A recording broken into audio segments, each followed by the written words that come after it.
let's see how it goes, guys. Let's go.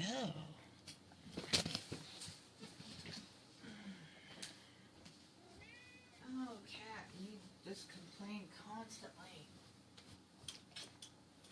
If you didn't have anything to complain about, cat, you'd be miserable. Shut up. Wow.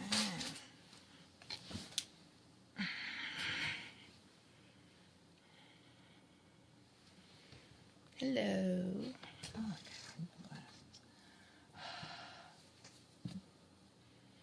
hello, hello. How are we doing?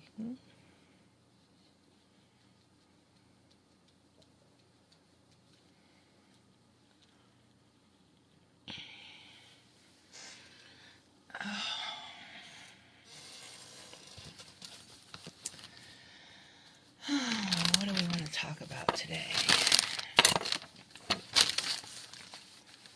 I don't know. What do you guys want to talk about?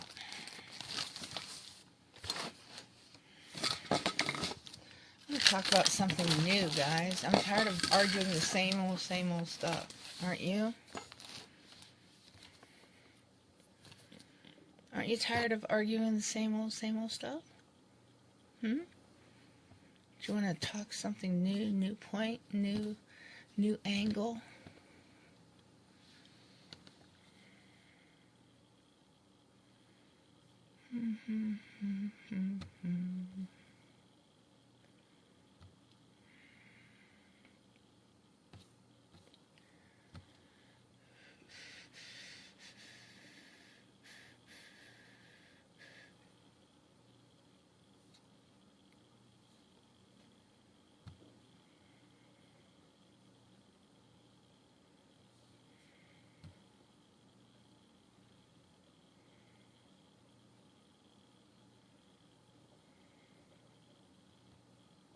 Hello?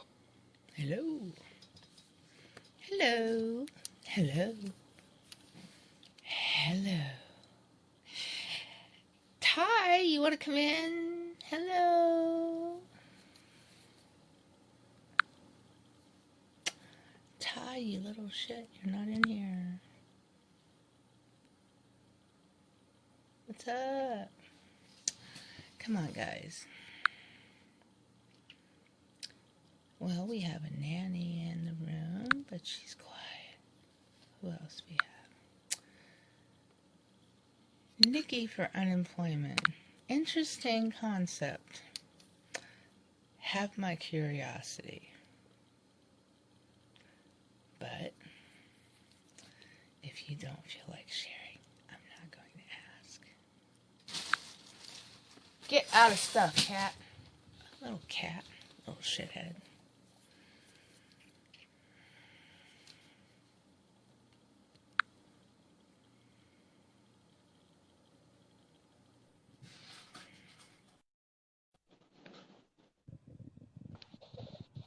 How's it going? Hello. Are you able to hear me well? I can. How are you? Doing good. All right. So what are you discussing, or are you just hanging out? We just started trying to get the conversation going. There's not too many folks in here. I figured once we start chatting, maybe some more people will come in. Cool. You're new Have to TikTok, right? Yeah, I've been on I think this account here probably about 3 weeks now. No, not even. Probably like 2 weeks. I had a different account, and I was on that one for maybe like a couple of months. But Okay. I wasn't. I was just posting on there. I was never. This is the debate TikTok is kind of new to me. I only do TikTok as like a dance app and funny videos. But then somehow my algorithm led me to debates, and I've been kind of obsessed with them. So now that's all I get. So I created a separate account just for debates. That's cool. Yeah. Well, I don't know if it's all debates. It's just kind of chat, and some people debate, and some people like to talk about certain topics. Correct. Yeah. Yeah. I've been scrolling through some interesting topics earlier today. It was kind of funny. There's some doozies. I Yeah, think the flat Earth one kind of boggles me a little bit.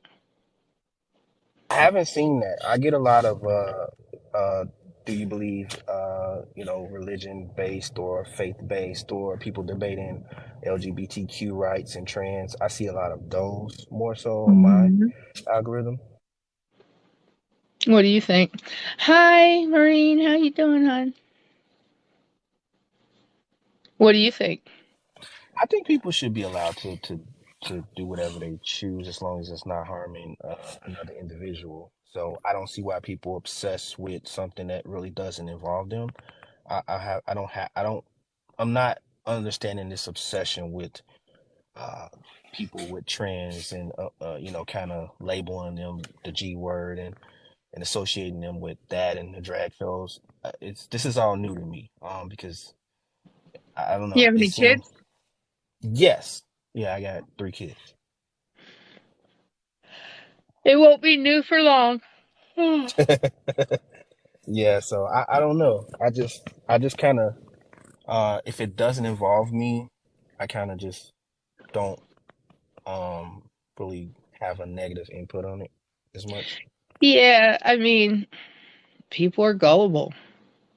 You tell them something, and if it sounds like it could be possible, they're like, "Yeah, I'm gung ho about that shit. Let's go." And it's like, okay, even if it doesn't make sense. So, you can tell somebody all their life that we should believe in inequality, giving everybody their own rights, body autonomy, equality across the board, and then they come up with this trans rights horseshit. What is that shit? So, I mean, to me, it's just that simple. Stop interfering with other people's human rights. Correct. I do see a lot of people that are converting. So let's say if it was a person that kind of had some ideologies that were on one end, and then they say, "Well, I've converted over to this end," and then I see it the other way too, or people that were kind of like, "Well, I was in the middle, but I lean this way or I lean that way." Mhm. I'm seeing a lot of that as well. I think people are starting to think a little bit more critically, and politics is starting to shift. I hope it continues to shift that way. People need to start looking at it as much more of an individual choice than being part of the gang. And we can see some of that turning over, but it's going to be a while. What do you think? I'm not gonna say afraid, but I'm a Mhm. little worried or concerned about the 2024 climate as we get near this election season. Because last time it was kind of intense. So I'm just wondering about that. I've been a little concerned about that. Well, are you concerned about people being in danger? Or are you Oh concerned yeah, about? oh yeah, all of it. I mean, you got over the last 2 years, it's been like just a lot of tension, and it was already there, but I feel like it's just getting more and more. Just I don't know, it's coming to a boiling point, and I feel like eventually it's gonna explode, and I think the election time will bring that explosion where people will clash, the two sides will clash for sure. Yeah, there's definitely reason to worry. And people don't like me talking about it, but I'm going to say it because I believe it's true. I think people in the BIPOC community and the LGBTQ community are in more danger than anybody else. Okay, can you clear up? I've seen that word a lot, but I'm not sure what it means. The BIPOC, what does that mean? BIPOC is an anagram. It means Black, Indigenous, and people of color.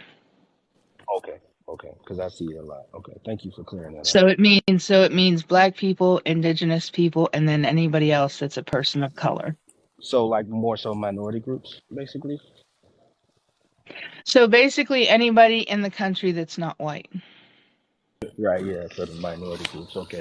Yeah, and that's why I kind of push for, and I admire people that push for unity and protection of those groups, because those are the groups that are most vulnerable, especially The thing during is, this is time. though we have to be careful, because I do talk to a lot of BIPOC friends, and the thing is that we have to want unity with critical thinking along the way, because there have been times in the past where we've tried to come together, and then that want for the unity and coming together have hurt those communities, because the massive problem with white supremacy that we've all been dealing with for hundreds of years ends up creeping out in the middle of it and hurting people. And so I don't I don't like to give that a blame on certain people, but I think that a lot of times that even allies underestimate the power of the indoctrination of white supremacy inside of our society. And I don't say that to blame anybody. I say it to say it's something that I think that as a society that we need to be more aware of when we're looking at unity. Because when we try to unite, any failure on that line is going to hurt the minority community. So, in other words, when we come together, any kind of place where we come together and it's weak, or we miss, or somebody gets into a tiff or a fight, or just like in BLM, when there were riots or something went down, who gets to blame, right? So that type of thought process has to be in the back of our mind so that we can be aware of that. Does that make sense? Yes, definitely. Because when I listen to the minority communities, felt Black friends, Indigenous friends, they tell me that there's been, this history, a long pattern of where we've tried to come together, even well-meaning white folks that want to come together. Along the way, something hits the fan, or somebody has to quit, or somebody has to pivot. And when that happens, it always hurts the minority. And for some reason, people that look like me end up being blind to it before it happens. And so it's something that I have to be extremely careful about. Yeah, I do kind of see, and kind of, I don't know if this is on the same subject as what you're saying, but I do see some kind of infighting amongst the groups. Like even with the LGBTQ community, some groups are trying to exclude the T, and that type of stuff. I don't like when I see those type of things. Um, I was in a Well, live. it all comes down to tribalism, right? The reason Right. nobody wants to give trans women the woman label is because women say, well, I've been a woman for 50 years. What did she think? She wasn't born that way. She's going to come in here and say she's that way, or this is what they say, right? This is their excuse for treating somebody different. And my thing is, you're just making excuses. Just because somebody was not perceived in a certain way when they were born into this world does not make them any less such. A trans woman more than likely will be seen in society as a woman. Thus, she will pick up the perks and the negatives of being a woman in society. So why would we not allow her to have that label? And the same thing with men, right? Trans men, and the same thing there. And so this tribalism where, well, I was born this way and this way, I only get to say I'm that way and nobody else gets to, it doesn't really make any sense or pan out. Yeah, I was listening to someone earlier and they were saying that among the group that's more progressive, they sort of do this oppression Olympics where it's a competing for who is the more oppressed rather than kind of recognizing that everybody deals with their own struggles and trying to be supportive of those struggles of each group. Well, I think it ends up being that to prove you have valid significance in the movement, you have to show that your pain is real. And no matter who you are, your pain is real. It doesn't matter who you look, what you look like, or where you come from. If you've exhibited deep pain, that pain is real. Now, with that in mind, I have to understand that my pain is mine. That has happened from when I was here. Unlike other minority groups, I don't carry pain from my mother, from my grandmother, from my great-grandmother. I don't hear stories of pain from other family members who exhibited this pain and were told about this, and they had to fight for their rights. So my pain is just mine. When we talk to BIPOC friends, people who have gone through generational pain, and their pain is theirs, but they're holding pain not just for themselves. They're holding pain for their loved ones who suffered, never saw justice, never saw the equality, never saw the opportunity that everybody else saw. So not only are they holding their pain, they're holding pain for somebody else because they're waiting for that to be put to rest. And so it's not that there's an oppression Olympics. It's seen like that from somebody on the outside because they're not looking at it from glasses that are covered in pain.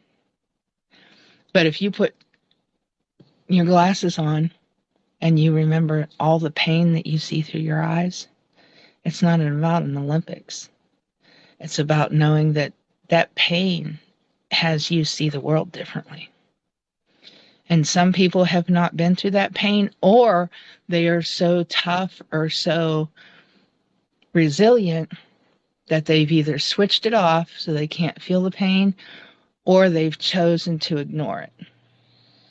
And other people want to embrace it because they want to get it out. They want to let it out. They want to let people know, this was messed up what happened to me. I'm going to tell everybody about that shit. Other people want to hold it in. And so for somebody looking from the outside, they're like, well, you're just having some kind of contest to see who got hurt more. And that might be the way they see it, but that's just because they don't agree with the whole premise of the conversation in the first place. Does that make sense? Yeah, it makes a lot of sense. So, I mean, what I try to tell folks, another argument is people will say, well, we've come such a long way that the laws have changed. We try to make our laws to stand for equality. And that's true. But even though our laws have changed, the actions that were taking place, that were going along with those laws that made it so that we had to change those laws, a lot of those actions still subliminally happen. So, for example, back in the 1940s, 1930s, 1950s, there was a lot of redlining, which means there were areas where basically minorities couldn't rent or own property because property owners or real estate agents wouldn't rent or sell property to them there.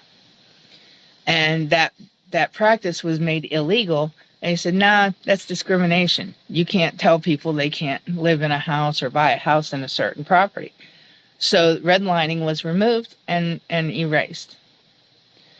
before they removed it, if you looked down from an aerial view down on the town, you would be able to see where the redlining would have been what was. Today, you can still look down and you can pretty much still see the redlining. It's just the red line is invisible. And so we have to say, yeah, the law changed. We took the red line out. But why are the people still separated the way they were? So it's not that the law didn't change. It's that something else didn't change along with it. Yeah, I'll mod you, Scorp.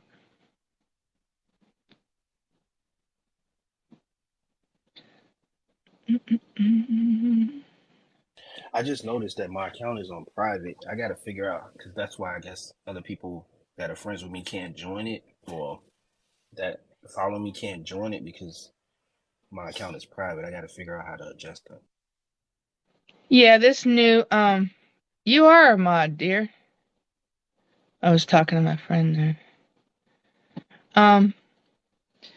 You are a mod, silly. But yeah, even if you're on private though, anybody that you're friends with can still see you on. The only But ones they that can't can't, join, right? huh? They can join as long as I don't have them blocked. Unless they kind of said something Yeah. mean to me. See, it says it is. Is this private because I can't share? Yeah, I tried to share it too, Oh, and I couldn't. am I That's why on we can't. private? That's why we can't get more people.